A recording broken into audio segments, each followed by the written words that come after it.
Différemment de nos autres cultes de Pentecôte où il y a beaucoup d'exubérance, aujourd'hui le Seigneur m'a dit d'enseigner sur quelque chose d'important qui est cause de déviation et de dysfonctionnement dans nos cultes, dans nos vies et dans notre marche avec Dieu et avec le Saint-Esprit.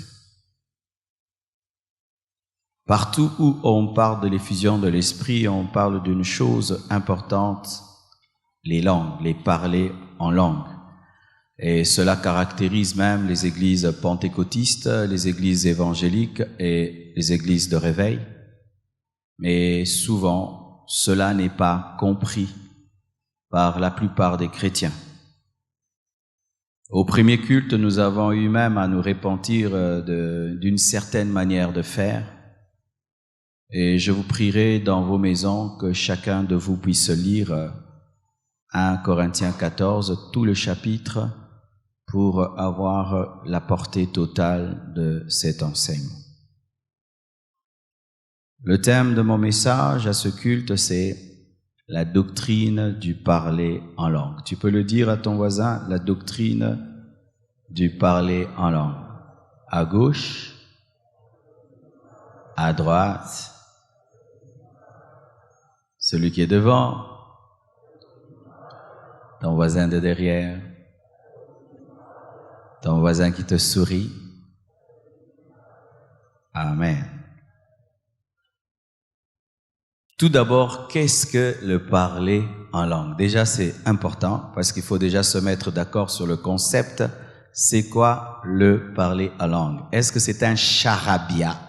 Un charabia qui caractérise les églises de réveil? Est-ce que ce sont des créations, des fabrications des églises de réveil? Qu'est-ce que le parler en d'autres langues? Le parler en langue, c'est le fait de parler par l'inspiration du Saint-Esprit, c'est le fait de parler une langue des anges ou une langue des hommes par l'inspiration du Saint-Esprit. Et la précision concernant la langue des hommes, c'est que c'est une langue que tu n'as pas appris, c'est une langue que tu ne connais pas, c'est ça, parler en langue. Quand je parle français là, je ne parle pas en langue, mais si tout d'un coup, par l'Esprit de Dieu, je commence à parler l'hébreu, je commence à parler le juif, je commence à parler anglais, là je suis en train de parler en langue. C'est lorsque tu parles une langue des anges ou une langue des hommes que tu n'as pas appris par le Saint-Esprit, pas par ta volonté, pas par ta création, mais par le Saint-Esprit. Et là, déjà dans cette définition, vous allez remarquer que j'ai parlé de deux choses. J'ai parlé de la langue des hommes et j'ai parlé de la langue des anges. Certaines personnes ne croient pas qu'il y a des langues des anges. Bien-aimé, la Bible parle des langues des anges. Et de plus en plus, mon désir en tant que prédicateur, c'est d'être vraiment biblique. Vraiment, c'est vraiment devenu l'un de mes grands soucis, c'est d'être biblique, rien que cela. Car maintenant, de plus en plus, il y a des chrétiens modernes qui n'arrivent pas à accepter tout ce qui est dans la parole de Dieu parce que des fois, ça paraît être trop mystérieux. Mais la Bible reconnaît qu'un homme peut parler une langue des anges. Et donc, si il y a une langue des anges, donc réellement les anges parlent en langue. Quand Michael et Gabriel causent, ils ne causent pas en français, ils ne causent pas en lingala, ils parlent en langue. Et donc aussi au ciel, la langue qui sera parlée, ce sera le parler en d'autres langues, la langue des anges. Si il s'avérait qu'au ciel on parle lingala, les Chinois ne vont pas causer avec les Congolais.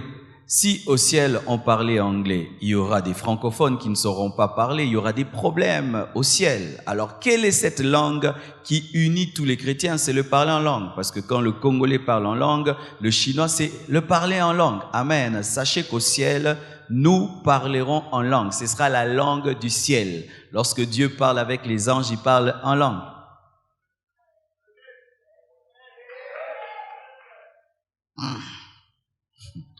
Amen, je suis pas en train de délirer. Amen.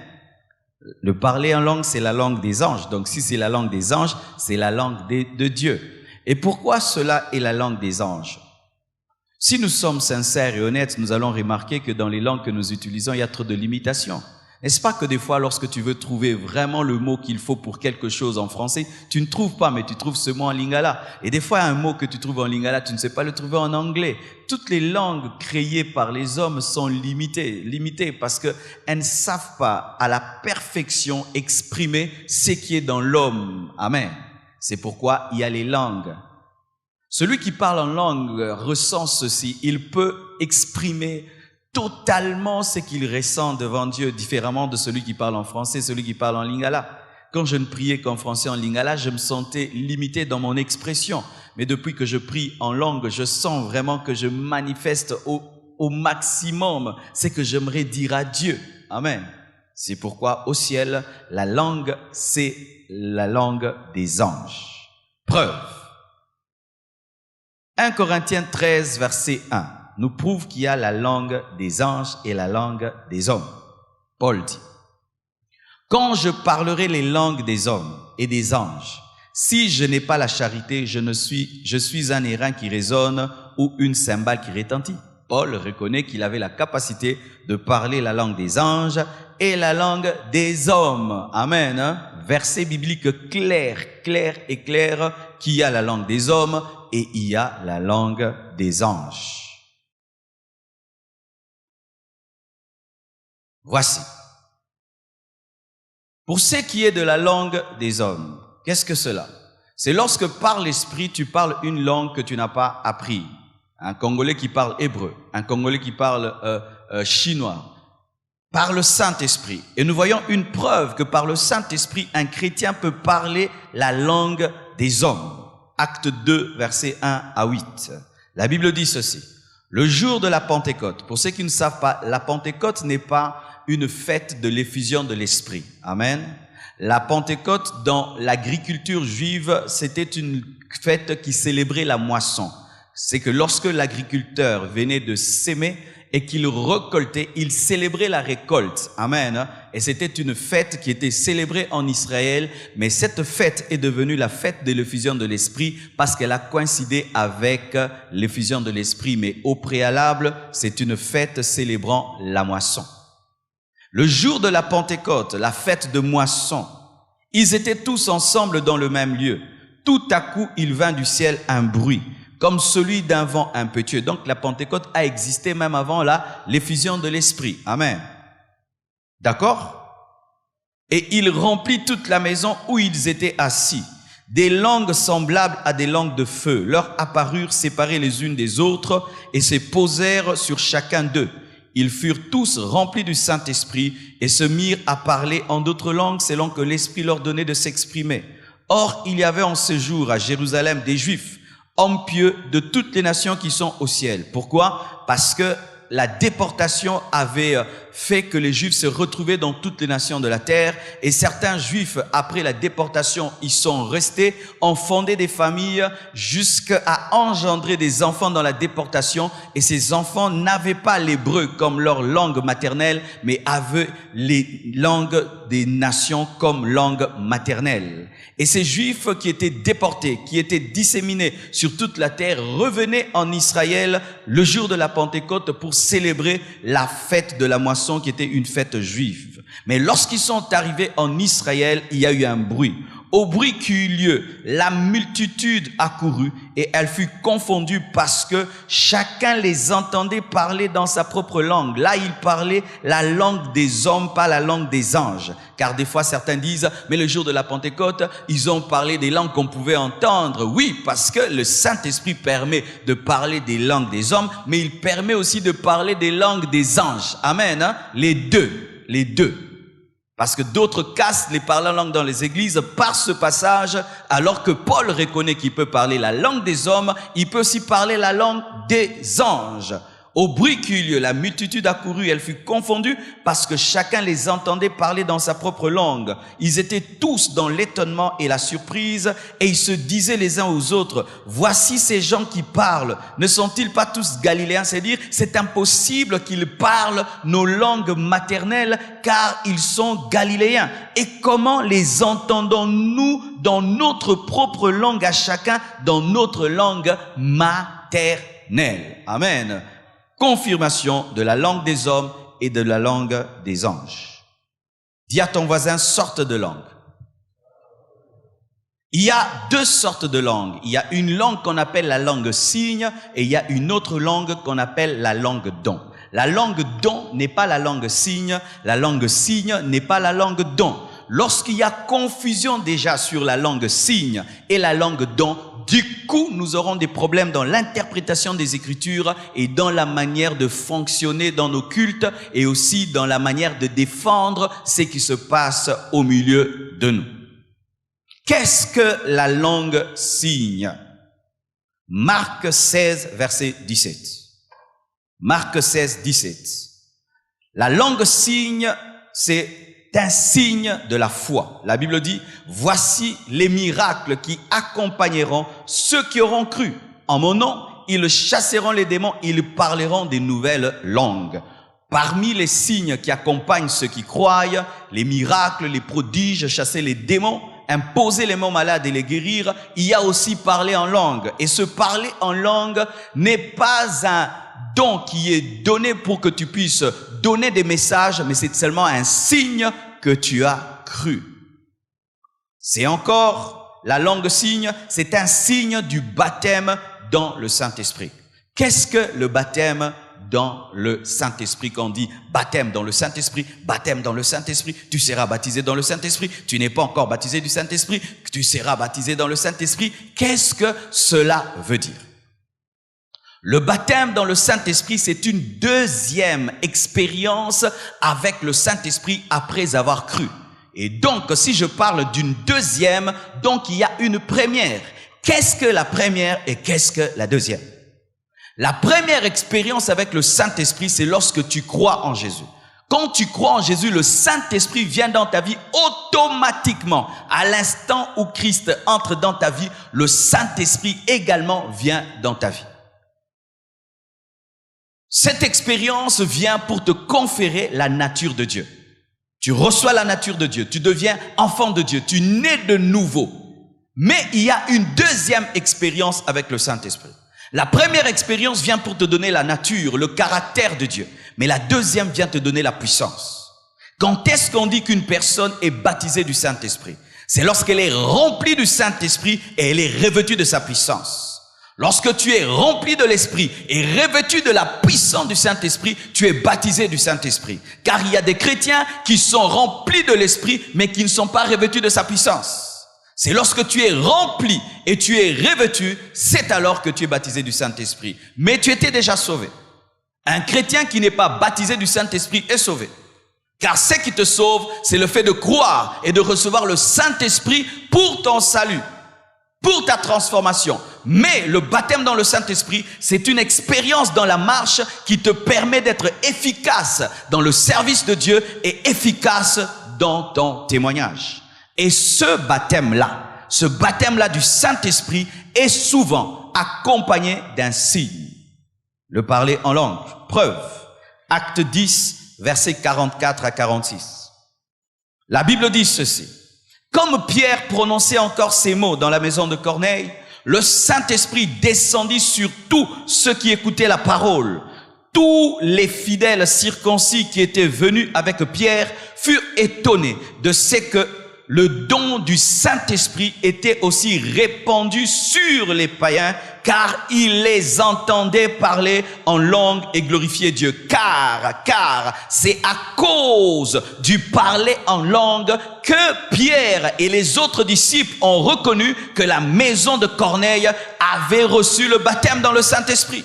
Donc, un chrétien qui ne parle pas en langue n'est pas baptisé du Saint-Esprit. Mais tu es sauvé.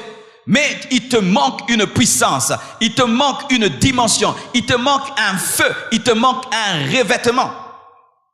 Le baptême dans le Saint-Esprit est confirmé par le parler en d'autres langues. C'est comme un bébé, lorsqu'il naît en bonne santé, qu'est-ce qu'il fait? Il pleure. Et quand quelqu'un est baptisé dans le Saint-Esprit, il parle en langue. Alléluia. Quel est le but de ce signe? Car Dieu ne donne rien en vain. Dieu ne donne pas les langues pour arranger nos cultes, faire un peu un bon bruit spirituel dans nos cultes. Non, Dieu fait toutes choses avec un but. Pourquoi il y a les langues dans l'église? Pourquoi nous parlons en langue? Pourquoi le Saint-Esprit donne, entre guillemets, c'est que certaines personnes appellent charabia, ce charabia. Pourquoi le Saint-Esprit donne la langue des hommes et la langue des anges? Mais retenez, nous sommes toujours dans le signe. Amen. Il y a deux sortes de langues, la langue signe et la langue don. Et je suis en train de parler de la langue signe. Pourquoi le Saint-Esprit donne la langue signe? Premièrement, pour lui dire des mystères. Souvent dans les églises, quand on dit mystère, c'est l'occultisme. Non, mystère, ce sont des choses incompréhensibles par l'intelligence de l'homme. Point. Amen. Voici. 1 Corinthiens 14, verset 2. La Bible dit ceci. En effet, celui qui parle en langue ne parle pas aux hommes, mais à Dieu, car personne ne le comprend. Et c'est en esprit qu'il dit des mystères. Lorsque tu veux dire à Dieu des choses que personne ne va comprendre, lorsque tu veux dire à Dieu des choses que ton voisin ne va pas comprendre, celui qui a la grâce de parler en langue, il parle en langue et tu n'entendras pas. Il dit à Dieu des mystères, il dit à Dieu des choses intelligibles que l'intelligence humaine ne peut comprendre. Alléluia. Pourquoi? Pour avoir des secrets dans ta vie de prière. Amen. Hein? Des secrets dans ta vie de prière. Dieu nous a donné la langue pour avoir des secrets dans la vie de prière, car des fois, on ne veut pas que les gens sachent ce qu'on demande à Dieu. Pourquoi encore les signes du parlant en langue? Pour prier par l'esprit et non par l'intelligence. Car nous prions de deux manières, mes frères. Nous prions avec l'esprit, nous prions avec l'âme. Parce que l'intelligence est dans l'âme. Le corps est le temple du Saint-Esprit. Dans ton âme, il y a ton intelligence. Et dans ton esprit, il y a ton adoration. Celui qui veut prier parfaitement en esprit, car la prière parfaite, l'adoration parfaite est en esprit. Jésus-Christ, parlant à la femme samaritaine, lui a dit, l'heure vient et elle est déjà venue où les vrais adorateurs adoreront le Père en esprit et en vérité. Et cette parole s'accomplit réellement lorsque l'homme adore en langue, prie en langue et rend grâce en langue. Alléluia. Nous avons le parler en langue pour prier en esprit et non par l'intelligence, parce que l'intelligence a des limites, l'intelligence a des faiblesses, l'intelligence commet des erreurs. Je peux commettre des erreurs en priant avec mon intelligence, où je ne dis pas le verset comme il se doit, où je demande à Dieu quelque chose qui n'aimerait pas que je lui demande, où je revendique une chose qui n'est pas selon le plan parfait de Dieu, où je suis en train d'adorer pendant qu'il faut que je puisse louer, où je loue pendant que je dois demander. Mais quand quelqu'un prie en esprit, il fait exactement ce qu'il devait faire en ce moment-là. Est-ce qu'on peut acclamer Dieu pour cela? Alléluia! Priez en esprit. Mais voici ce qui arrive. Lorsque tu pries en esprit, ton intelligence est stérile. C'est-à-dire que ton intelligence ne fonctionne pas. Et le conseil que je vous donne, faites très attention, car parler beaucoup en langue peut détruire ta vie. Oui. Lorsque tu ne parles qu'en langue, mais quand tu pries, tu ne parles pas en français, en lingala, ça peut te détruire dans le domaine de l'intelligence. Ça va te faire grandir dans le domaine spirituel, mais dans le domaine de l'intelligence, tu vas diminuer. C'est pourquoi vous remarquez que les chrétiens qui prient tout le temps en langue, mais qui n'ont pas de temps aussi pour prier dans l'intelligence, mémorisent difficilement les versets bibliques. Parce que quand tu parles en d'autres langues, tu n'as pas à dire « il est écrit ». Il est écrit en langue, c'est quoi? Amen. Ça va faire maintenant que tu es efficace dans la prière, mais tu as un problème quand tu veux revendiquer avec l'intelligence. Tu n'as pas de versets mémorisés dans la prière. C'est pourquoi vous devez équilibrer. Le 3/4 du temps, priez en langue, mais priez aussi en intelligence pour continuer à mémoriser les Écritures et la parole de Dieu lorsque vous vous tenez devant Dieu et surtout lorsque vous devez édifier les autres par l'intelligence, car tu dois faire une prière de qualité qui édifie l'autre et cette prière de qualité n'est pas en langue, elle est en intelligence. Est-ce que vous comprenez cela? Quelqu'un qui prie avec les Écritures retient les Écritures. C'est pourquoi priez avec l'esprit et priez avec l'intelligence afin que vous puissiez développer à la fois votre esprit et votre intelligence. Vous comprenez cela? Amen. Encore. Pourquoi nous prions en langue?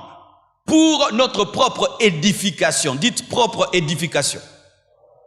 1 Corinthiens 14, verset 4, la Bible dit, « Celui qui parle en langue s'édifie lui-même, mais celui qui prophétise édifie l'Église. » C'est-à-dire qu'il y a des choses que Dieu te donne pour toi-même et des choses qu'il te donne pour les autres. Le signe du parler en langue n'est pas donné pour l'Église, c'est pourquoi ça ne nécessite pas l'interprétation. Celui qui parle en langue signe, prie. Parce que la langue signe n'est pas un message ni une prophétie, c'est toujours une prière, une adoration, une action de grâce qui vient pour t'édifier toi-même. Amen. Lorsqu'un homme prie en langue, il se bâtit. Amen. Il s'aiguise, il se recharge. Amen. Il se recharge car il dit des choses en esprit qui touchent directement son esprit. Et c'est merveilleux, car lorsque tu entends la parole touche ton âme et ton esprit, mais quand tu pries en esprit, directement l'esprit. Qu'est-ce que ça sert dans les cultes de Pentecôte? Vous faire tomber si vous ne comprenez même pas l'esprit. Alléluia. Ton édification. Et Paul dit, celui qui parle en langue s'édifie lui-même. C'est pourquoi des fois tu parles en langue, tu sens la joie. Tu sens la joie parce que ton esprit est en train d'entendre des choses terribles. Alléluia. Des mystères que tu n'as jamais entendus par ton intelligence. Mais quand tu pries en esprit, ton esprit les entend.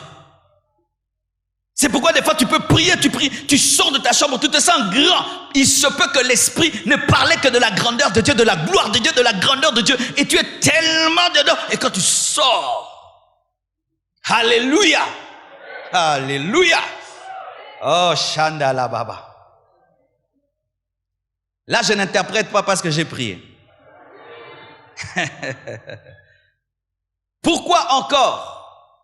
Pour faire des actions de grâce excellentes, une louange, une adoration excellente. N'est-ce pas que ça t'arrive de fois? Dieu fait tellement de choses dans ta vie et puis tu manques les mots, n'est-ce pas? D'ailleurs, il y a même des chansons qui ont été composées à ce sujet à cause de cette incapacité d'exprimer à Dieu ce qu'il a fait dans nos vies. Nous chantons souvent, Seigneur, les mots me manquent pour t'adorer. Les mots me manquent pour te louer. Mais en langue, les mots ne manquent jamais. Alléluia. En langue, les mots ne manquent jamais. Mais en français, les mots manquent. Oui, ça m'arrive des fois, je vois ce que Dieu fait dans ma vie. J'aimerais lui dire, mais tu sens que le français ne peut, l'anglais ne peut, le swahili ne peut, le lingala ne peut. Mais quand tu parles en d'autres langues, tu sens que tu as dit ce que tu voulais dire. Pour rendre grâce avec excellence, louange avec excellence, adoration avec excellence. Écoutez maintenant. Dans le domaine du parler en langue signe, une fois que tu l'as, c'est à toi et tu peux l'exercer tout le temps. Je répète, dans le domaine du parler en langue signe, une fois que tu as le parler en langue signe, c'est à toi, tu peux l'exercer tout le temps. C'est comme rouler à vélo. Un vélo, quand tu ne sais pas rouler à vélo, il va te faire tomber, te blesser. Mais le jour où seulement tu vas essayer une fois, ok, c'est fini. Il en est de même. Une fois seulement que tu as parlé en langue, c'est fini. Tu peux parler tout le temps, quand tu veux. Maintenant, même si je veux parler en langue, je parle. N'est-ce pas? N'est-ce pas si maintenant tu veux parler en langue, tu vas parler? Ce n'est pas un péché, tu sais déjà conduire les vélos. C'est pourquoi il y a des gens qui parlent en langue seulement quand il y a une forte onction à l'église. Après, soirée de gloire, mercredi encore. Non, c'est à toi, c'est à toi, c'est à toi, c'est à toi. Tu parles quand tu veux. Tu n'inventes pas. Pour le premier jour, c'est l'esprit qui te donne. Mais après, tu sais comment collaborer avec lui pour continuer à parler. Ah, attendez, je me ré. C'est-à-dire que tu as déjà, quand tu entres dans ce réseau, tu y restes. Et puis ça commence à grandir. Ce n'est pas que tu fabriques la langue, mais c'est quelque chose, une fois seulement que tu l'as expérimenté, c'est fini. Vous qui avez perdu le parler en langue, vous ne l'avez pas perdu, il est en vous, mais vous avez un problème, vous avez une forteresse religieuse, vous pensez qu'il faut seulement un culte spécial pour parler en langue. Non, tu peux parler dans la chambre, au salon, partout, partout, tout le temps, tout le temps, tout le temps. Prier sans cesse s'accomplit parfaitement en langue. Car prier sans cesse en français, c'est pas possible, mais en langue, c'est possible. Quand Paul dit prier sans cesse, c'est comment alors?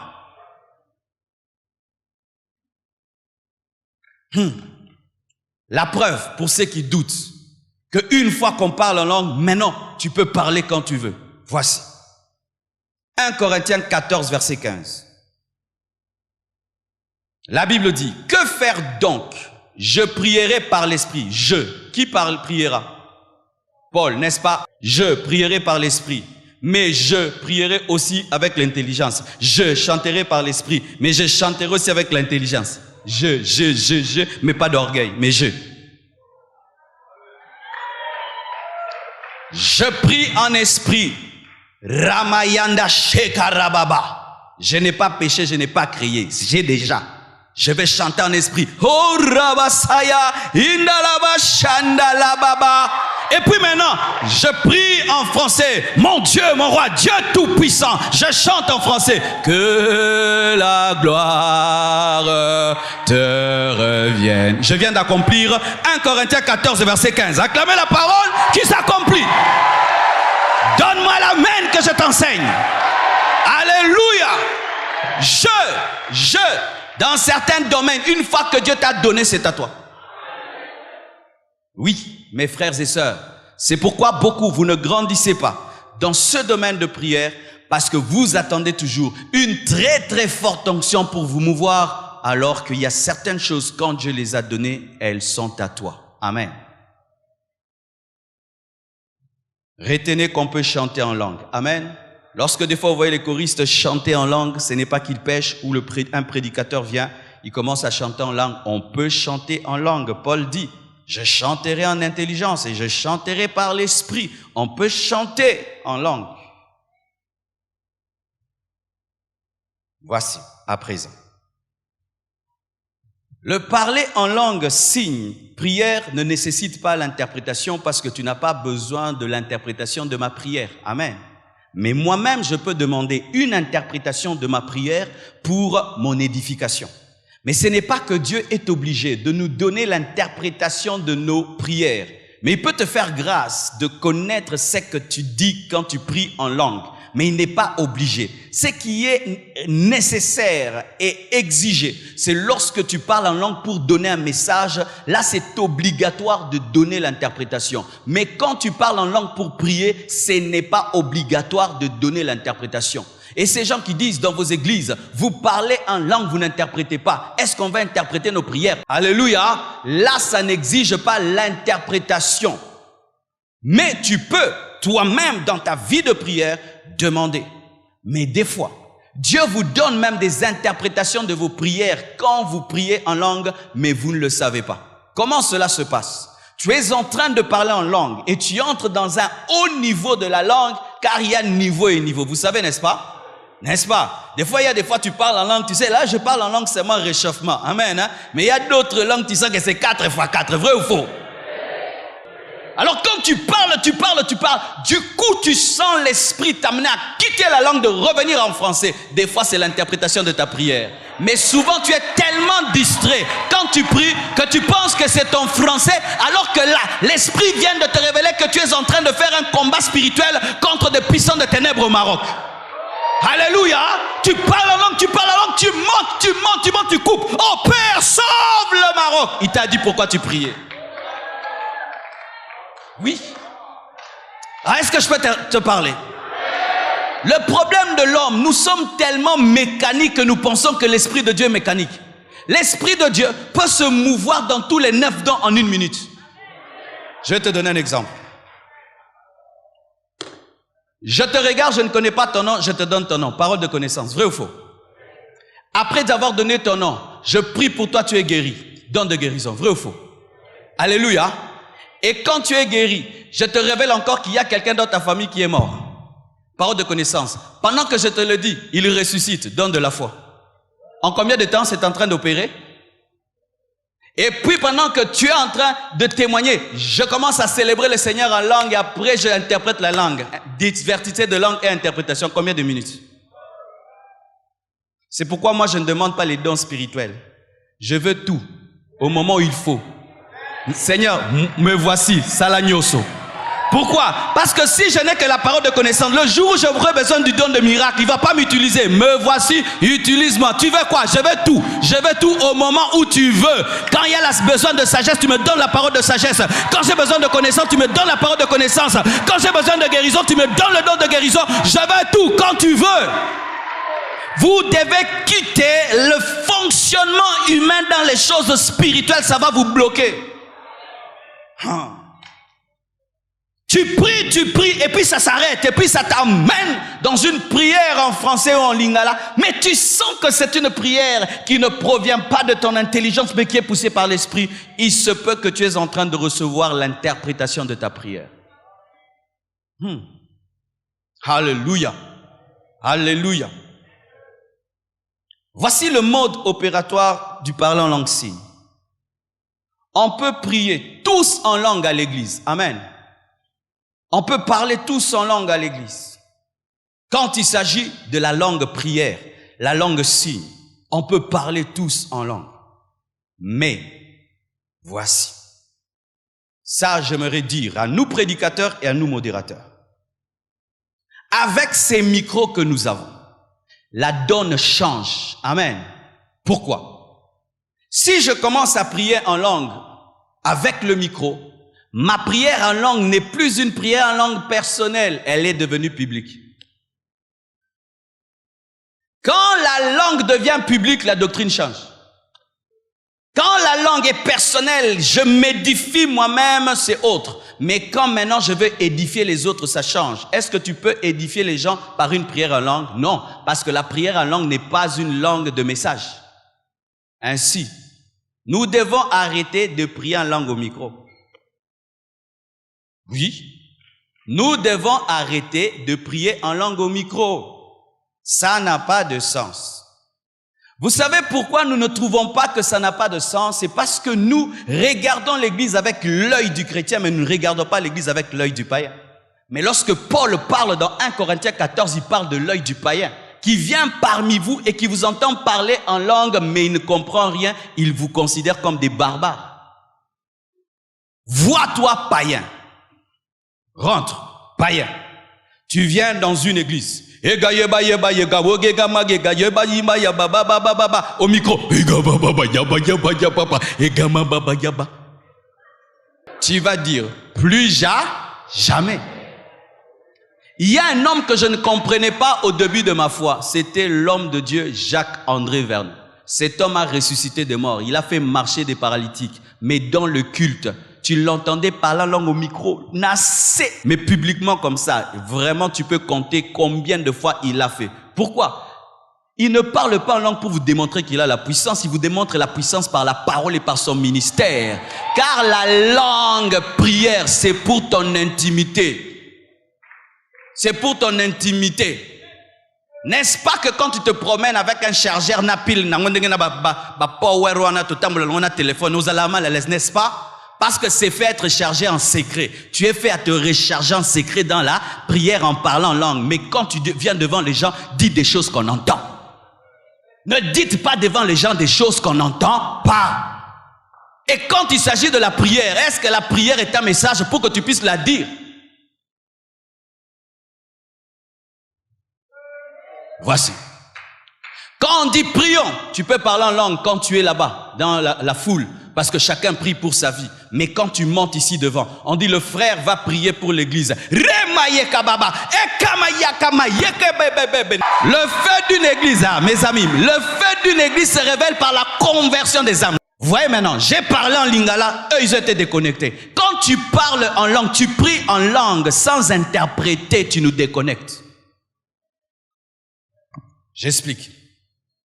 un Chinois vient ici, on lui donne un interprète, il refuse l'interprète. On dit, le frère Chin-Chan va nous bénir à la fin du culte. Et le frère Chin-Chan, il dit, il n'a pas besoin de l'interprète. Il commence, tu vas dire amen? Tu vas dire amen? Mais il est en train de prier Dieu. Il est en train de prier Dieu. Mais pourquoi tu ne dis pas amen? Parce que tu ne comprends pas. Et lorsque si tu parles, tu pries en langue, tu pries en langue, tu pries en langue. On ne comprend pas. Aujourd'hui, je me répands. Moi-même, je me répands. Vous aussi, répentez-vous, répentons-nous. Nous nous répentons. Que Dieu nous pardonne. Amen. Hein? Un enfant de Dieu se répand tous les jours. Tu regardes la parole, tu regardes ce que tu fais, tu te répands. Je me répands, que Dieu me pardonne. Pendant que j'ai composé cette prédication, je me repentais.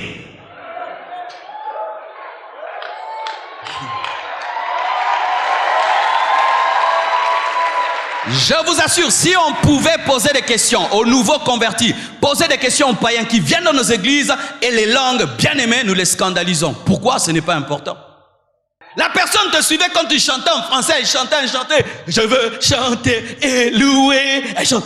Et puis, rabababa, yakamamamba.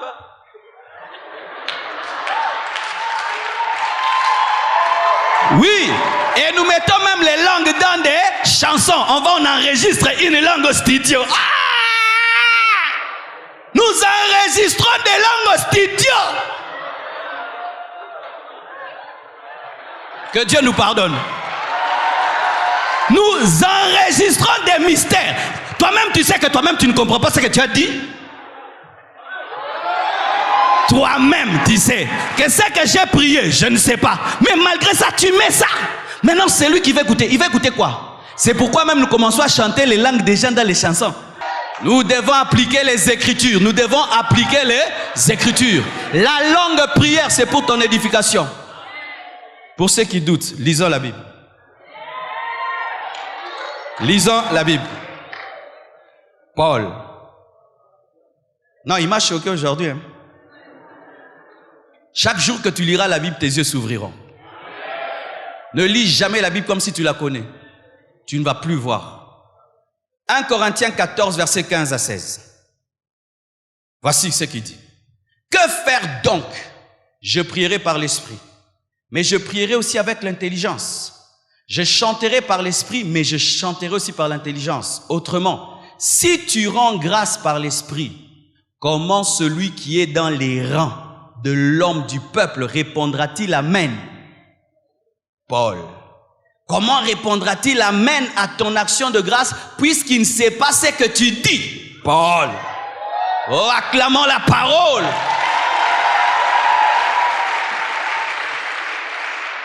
Verset 18 à 19, il dit quoi? Je rends grâce à Dieu de ce que je parle en langue plus que vous tous. Mais dans l'église, j'aime mieux, parce que quand on dit j'aime mieux, ça veut dire que c'est toi qui contrôle. J'aime mieux dire 5 paroles avec mon intelligence afin d'instruire aussi les autres que 10 000 paroles en langue. Et écoutez un peu le contexte. Paul parle en langue plus que toute l'église de Corinthe qui est une église des dons spirituels. Donc, vous ne pouvez pas savoir à quel point il parle en langue. Mais il dit, ça c'est dans le secret.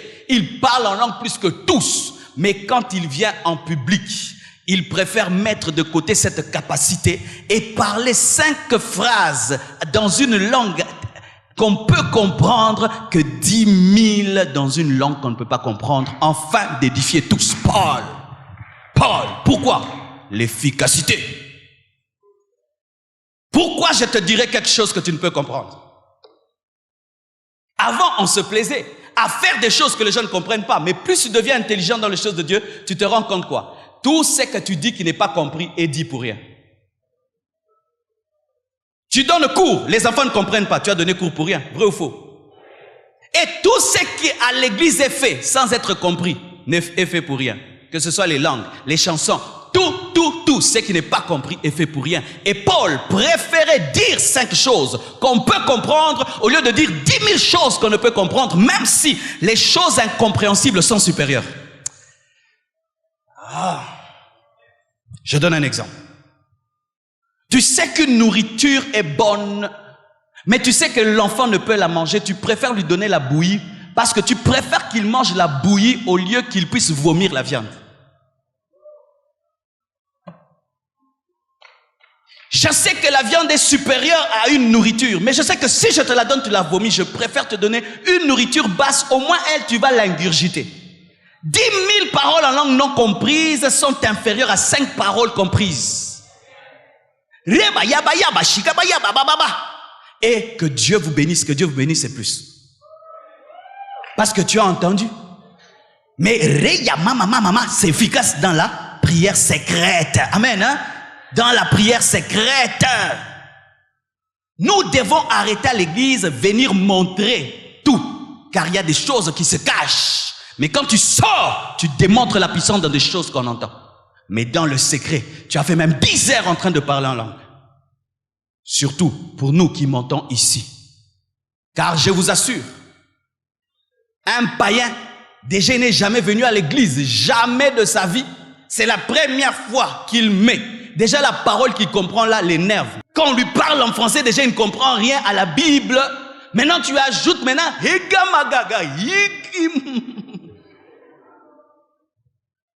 quelqu'un de ma famille un jour est allé à l'église, il a trouvé un homme de Dieu en train de faire ça. Il est rentré et a dit, lui, c'est un féticheur. Il a dit, il est en train de faire des incantations. Priez en langue quand vous êtes dans la foule. Beaucoup plus quand vous êtes chez vous à la maison.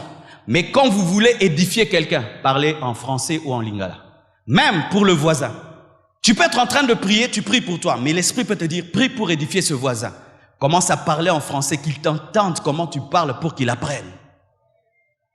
Est-ce que je peux te dire? Je ne sais pas si vous le faites, mais moi, voici ce que je faisais. Lorsque je gagnais quelqu'un à Christ, je l'amenais à l'église et je m'asseyais toujours à côté de lui. Pour qu'il me voie comment je suis la parole, mais aussi comment je prie. Et quand je priais pour Dieu, mais aussi je priais pour lui apprendre à parler à Dieu.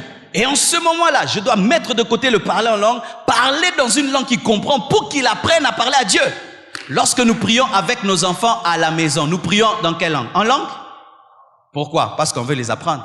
Vous voyez, nous dosons tout parce qu'ils doivent comprendre. Quand je prie avec mes enfants, je parle toujours en français et d'ailleurs, je parle lentement. Nos églises devraient aller être plus grandes que ça.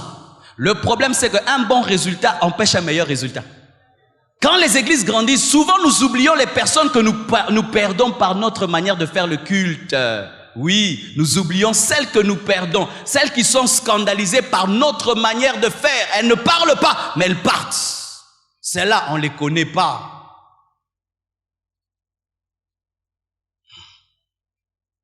Ok.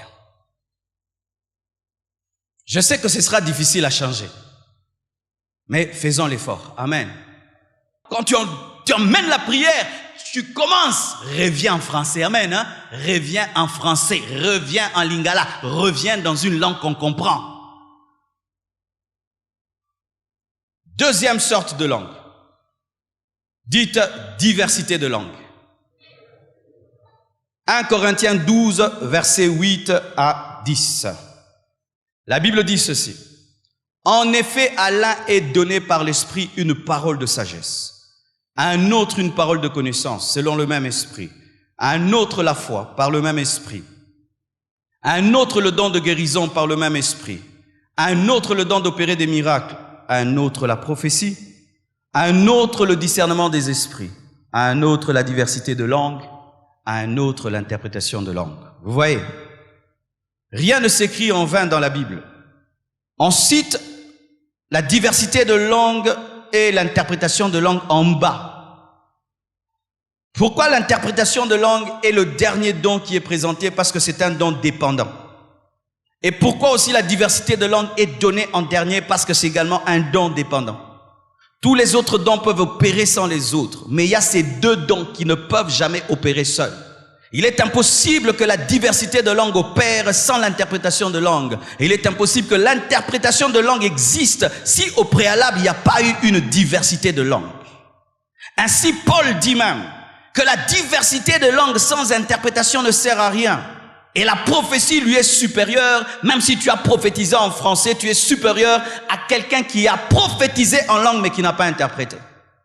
Quelqu'un qui prophétise en français est supérieur à quelqu'un qui prophétise dans la langue s'il n'y a pas d'interprétation. Et si il prophétise en langue et il y a une interprétation, alors c'est égal à la prophétie.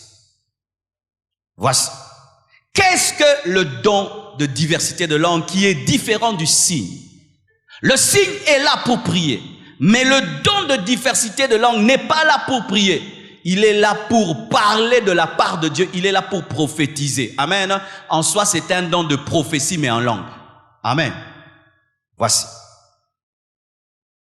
Un don vocal, le don de diversité de langue, c'est un don vocal. Pourquoi je dis vocal? Parce qu'il passe par la bouche. Voici. Si tu as un don vocal, mais tu fermes la bouche, le don ne va pas opérer. C'est comme quelqu'un qui a le don de guérison, mais qui refuse d'imposer les mots malades et de prier pour les malades, ça ne va pas opérer. Beaucoup d'entre vous avez le don de diversité de langue, mais vous avez un problème, vous voulez que ça se manifeste par l'oreille. Vous voulez que ça se manifeste par les yeux. Tu as un don de diversité de langue, mais tu attends des visions, alors qu'il se manifeste par la bouche, tu dois accepter de parler. Et je vous assure, mes frères, tous les dons d'ailleurs exigent la part de l'homme. Tous les dons. Certaines personnes pensent que si j'ai un don, je ne ferai plus rien. Je fais comme un robot et les miracles ont lieu. Oh, même le don de miracle, il y aura ta part des risques. C'est pourquoi moi je respecte même les gens qui prophétisent, hein, qui donnent la part de connaissance. Il faut respecter. Tu sais quoi? Tu es là vraiment une foule comme celle-ci. Je regarde la sœur là-bas. Je dis, ma sœur là-bas, oh, lève-toi. Elle se lève. Et ils ne se connaissent pas pour de vrai. Je parle des vraies prophéties. Hein, parce qu'il y a maintenant des gens qui se renseignent. Ah, c'est un péché. Hein? Tu te renseignes sur les gens puis tu donnes des prophéties à l'église. Tu es maudit. Et je la regarde. Je dis, ton nom c'est. Hein? Tu es courageux. Il dit, Dieu me dit, ton oncle s'appelle tel, tu habites telle adresse. Et puis la personne, non, j'habite pas Kingabois, j'habite Limete. Non, ça. Non, il faut les acclamer déjà pareil. Non, ils sont courageux. Même pour le don de miracle. Vous voyez des fois quand on témoigne, non, il y a un parti qui a marché. Frère, le risque qu'il y avait, j'ai déjà prié, des paralytiques ont marché et tout. Mais une fois aussi j'ai prié 2 ou 3 fois, ça n'a pas marché. Si j'étais déjà arraché, je ne m'occupe pas de toi, je continue à prier pour les autres. Là que Sion, les autres se débrouillent avec toi, moi je continue.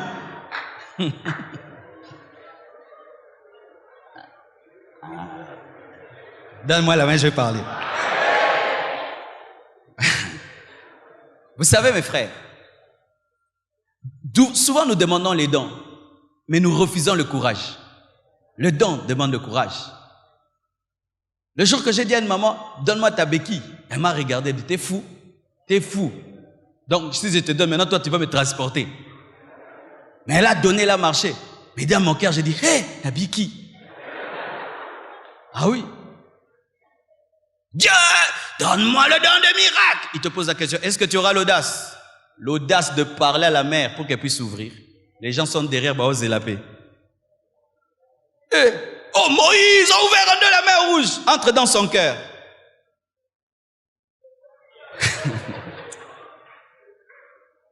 Et Simba, te uzonganda. Bando peso kombo. Tata Moïse n'a pas maïnae.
Amen. Recevez l'audace, recevez l'audace, recevez l'audace, recevez l'audace.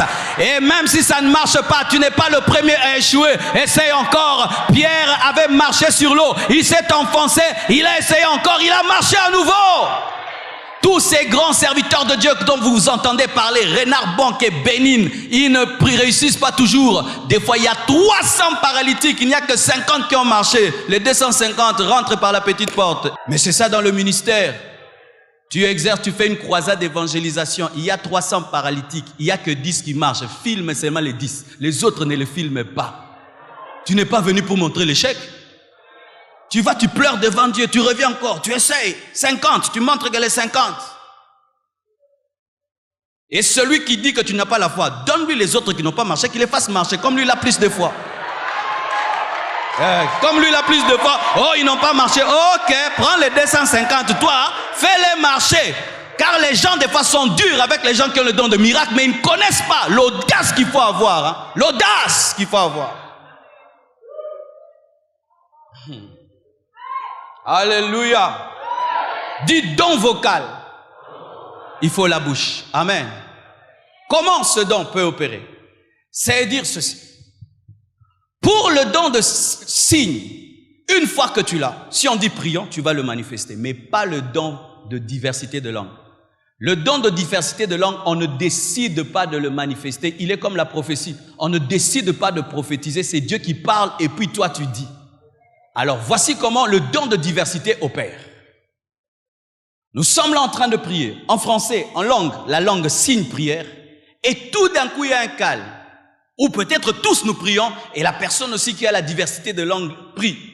Elle attendra que tout le monde se calme pour se manifester. Pourquoi? C'est un message. Pour ce qui est de la prière, nous pouvons prier tous ensemble. Mais pour ce qui est du message, il faut de l'ordre. Il faut que l'un prophétise et que l'autre interprète. Il faut que l'un prophétise et l'autre juge. Donc, si après que nous ayons prié et qu'il y a un silence dans l'église et toi tu commences à parler en d'autres langues, il est supposé que c'est une diversité de langues. Et donc, nous t'enlevons du groupe prière, nous t'amenons dans le groupe prophétie et nous attendons entendre ce que Dieu va dire. Alors, si tu parles et tu parles et tu parles en langue, mais tu n'interprètes pas, tu dois te taire. Pourquoi? Tu es un barbare. Tu parles chinois. Voici comment il faut faire à présent. Si quelqu'un manifeste le don de diversité de langue et prophétise, pendant que tu le fais, tu dois prier comme le dit la Bible, qu'il prie pour interpréter. Tu demandes à Dieu la capacité d'interpréter. Et si personne ne le fait, tu demandes à Dieu de donner à quelqu'un d'autre l'interprétation. C'est quand vous voyez quelqu'un, il y a le silence dans la salle et il commence à parler en langue, et après, il commence à parler en français. Il est en train d'interpréter ce qu'il a dit en français. Si ce n'est pas une prière. Car certains, nous restons calmes, nous pensons qu'il a reçu une diversité de langues. Et pendant qu'il est en train de parler, on s'attend qu'il va interpréter. Vous entendez? Oh Père, agis dans ma vie, sauve ma famille. Ça, ce n'est pas une prophétie. Tu as parlé à haute voix, mais dans les signes, mais pas dans le don. Vous comprenez ce que je dis? Élève la voix dans l'église en parlant en langue quand tu es sûr que tu as un message. Mais si c'est une prière, prie dans le calme parce qu'on n'a pas besoin d'entendre ta prière. Alors si pendant que nous attendons ton interprétation, tu ne donnes pas un message où Dieu nous parle, mais une prière, ce n'est pas le don de diversité de langue, c'est le signe. Mais il peut se faire que celui qui parle la diversité de langue n'a pas le don d'interprétation, car ça arrive que tu n'as pas tout. Tu dois maintenant dans l'église te disposer à recevoir son interprétation. Mais le problème dans les églises, c'est que les gens viennent tout en étant distraits, concentrés sur eux-mêmes, alors que tu dois être sensible à ce qui se passe dans la salle. Et tu peux dire, Seigneur, je sens que ce frère est en train de prophétiser dans la diversité de langues, mais n'a pas l'interprétation, donne-la moi, et Dieu peut te donner. Ou tu entends dans ton esprit des paroles en français qui t'expliquent ce qu'il dit. Ou tu sens la même onction qui est sur cette personne en langue, mais elle vient sur toi, mais en français. Et là, tu sais que tu as reçu l'interprétation. Et écoutez, l'interprétation de langue n'est pas la traduction de langue. Hier, mon fils m'a posé la question, il dit, papa, quand tu parles en langue, est-ce que tu entends? J'ai cru que c'était une question simple. Je dis oui, ça m'arrive d'entendre dans le sens où je prie Dieu de me donner aussi d'interpréter ce que je prie. Des fois, ça m'arrive. Ah, et puis alors, il me dit, gentil maintenant en langue, c'est quoi? Ah, gentil. Lui pensait que bonbon en langue, ça existe. Vélo en langue, ça existe. Donc, il y a l'alphabet langaise. Je dis non, en soi, nous ne traduisons pas la langue, mais nous interprétons. Interpréter, c'est donner le sens d'une phrase. Traduire, c'est mot à mot. Nous ne sommes pas des traducteurs de langue, mais nous sommes des interprètes de la langue pour donner le message. Ainsi, un message peut être long, la traduction est courte. Et des fois même, le message peut être court, mais plutôt l'interprétation est longue. Quelqu'un peut être là, il donne une langue pendant 30 minutes, mais l'interprète dit, le Seigneur a dit, répentez-vous, répentez-vous et répentez-vous. C'est l'interprétation, c'est le sens. C'est comme quelqu'un qui vient, il assiste à ce message, et puis quand il sort, il y a un Américain qui veut savoir qu'est-ce que le pasteur a dit. Il peut lui dire, the pastor teaches us in the diversity of the language. Yes. Alors, il va lui expliquer, il va pas lui dire, le pasteur a donné tel exemple et tel exemple, il va résumer ce que j'ai dit. C'est pourquoi aussi, n'élevez pas la barre très haut. Le problème, les chrétiens n'opèrent pas dans le don spirituel parce qu'ils sont trop exigeants avec eux. Moi là, quelqu'un peut parler en d'autres langues, et moi là, je comprends, je donne. Non. Si la nièce de Balaam a prophétisé, tu peux prophétiser. Tu peux prophétiser. Tu peux prophétiser. Si un animal a prophétisé, tu peux prophétiser.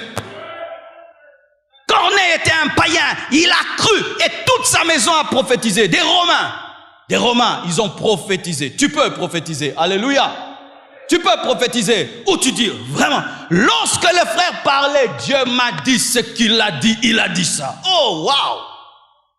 Alors qu'on priait, Dieu m'a révélé la femme de ma vie. Oui, on est fatigué des visions de l'homme de ma vie, la femme de ma vie. Il n'y a que ça que le Saint-Esprit montre. Nous rabaissons le Saint-Esprit à une dimension maritale. Je vous assure, si on commençait à interpréter toutes ces langues dans les églises, bien-aimés, il y aurait des directions impossibles. Ou pendant que quelqu'un donne une révélation en langue, l'autre comprend. Le Seigneur demande à l'église 3 jours de jeûne à sec. On entre dans le jeûne à sec et des miracles se produisent. Alléluia. Ce dont exige l'interprétation. Sans interprétation, il ne sert à rien.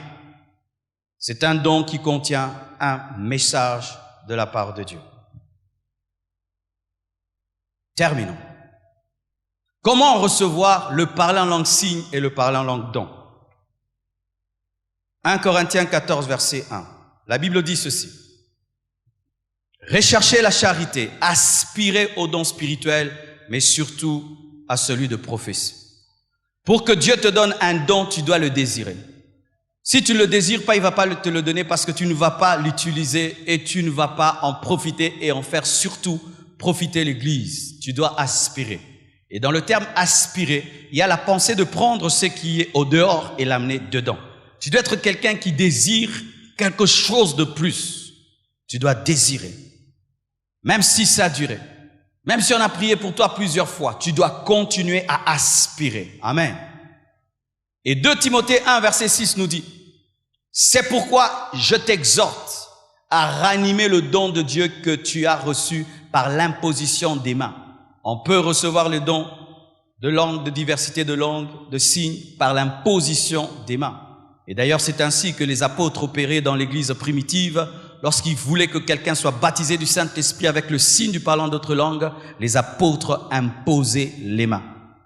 La preuve dans Actes 19, versets 5 à 6. La Bible dit ceci.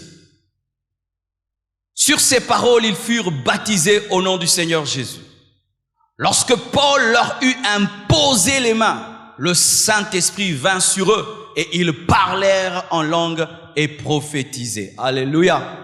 L'imposition des mains. permet à ce qui est le baptême du Saint-Esprit avec le signe du parlant en d'autres langues. Le baptême aussi d'eau.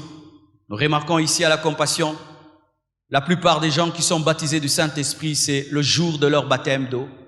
Le jour qu'ils entrent dans l'eau, certains même avant même qu'on les plonge dans l'eau, sont baptisés du Saint-Esprit.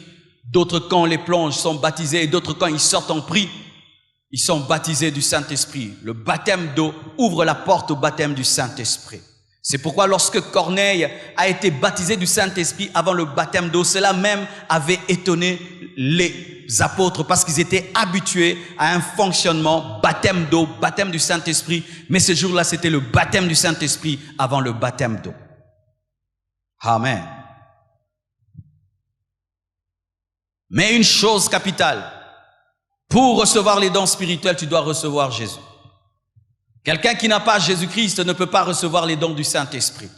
Celui qui n'est pas disciple de Jésus-Christ ne peut pas parler en langue. C'est pourquoi je suis contre tous ces païens qui imitent les parlants en langue et qui les mettent même dans leurs chansons. C'est une abomination. Amen. Hein? C'est une abomination même lorsque les païens imitent les parlants en langue dans leur théâtre. C'est une abomination. C'est une abomination. Et nous, les chrétiens, ne devons pas nous réjouir de voir des païens en train de brader un don aussi important dans leur théâtre et dans leurs chansons. Et sachez encore, tout don spirituel qui se manifeste sans recevoir Jésus est un démon. Si tu es dans une famille dans laquelle il y a un don de guérison qui opère de père en fils sans que vous ayez cru en Jésus-Christ, c'est démoniaque. Il y a ces familles-là qui ont une grâce démoniaque. Si tu te casses, ils te touchent, tu es guéri. Dans d'autres familles, ils peuvent connaître le futur, mais ils n'ont pas le don du Saint-Esprit, ils n'ont pas le Saint-Esprit. C'est un esprit de divination. Et si, avant que tu ne croies en Jésus-Christ, tu guérissais les gens sans être chrétien, ne continue pas dans ce même sens. Il faut que tu sois libéré de ces démons, de peur que ces démons continuent à agir et on pense que c'est le Saint-Esprit. Si lorsque tu étais païen, tu voyais des choses et tu voyais, ne pense pas que l'Esprit de Dieu va continuer. Il va arrêter ça pour te donner ce qui est véritable. Alléluia. Pour recevoir les dons, tu dois recevoir Jésus. Pour recevoir le don, tu dois avoir le Saint-Esprit.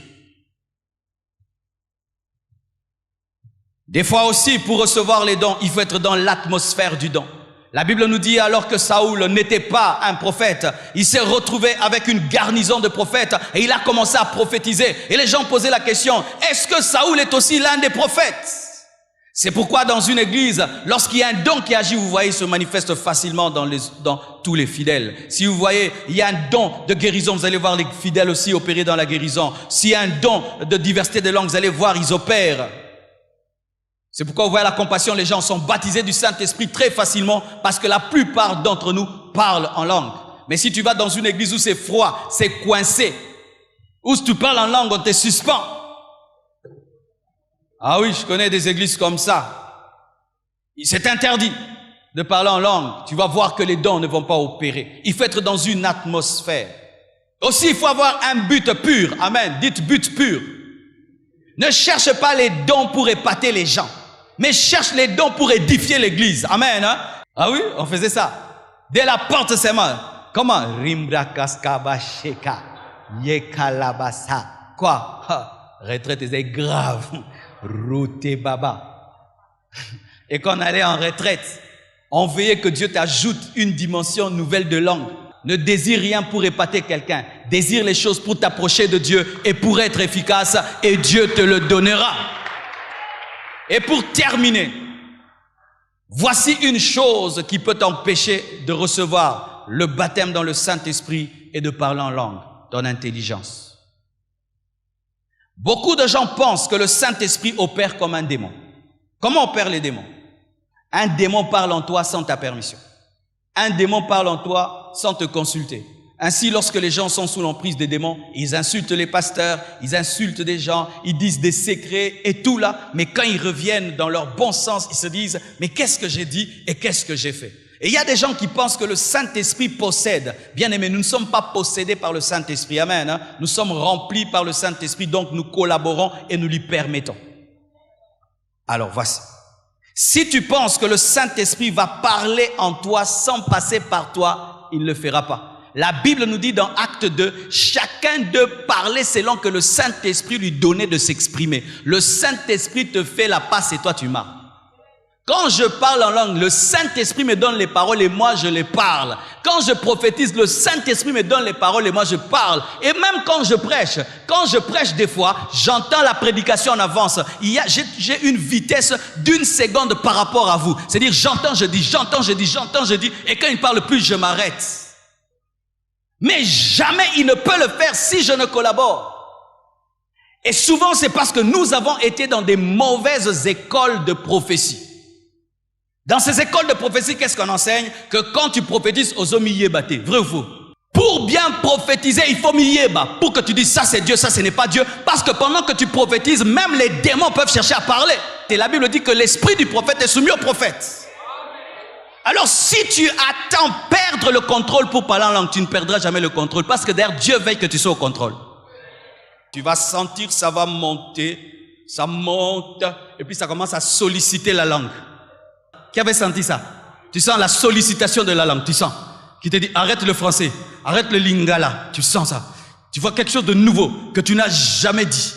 Paul était un papa, Pierre était un papa, mais papa Paul prophétisait, il parlait en d'autres langues. Pierre prophétisait, il parlait en d'autres langues. Est-ce que tu es plus que les apôtres? Nous avons des chrétiens qui sont plus que les apôtres. C'est pourquoi vous n'êtes pas bénis dans l'esprit. Où sont ces papas remplis de l'esprit? Le Saint-Esprit tombe sur lui. Et ça vient. Mais plus on devient des papas, on devient des pères, on devient des grands responsables. On ne sait pas se mouvoir dans l'esprit et on a peur d'être humilié par l'esprit. Humilié par l'esprit, humilié par l'esprit.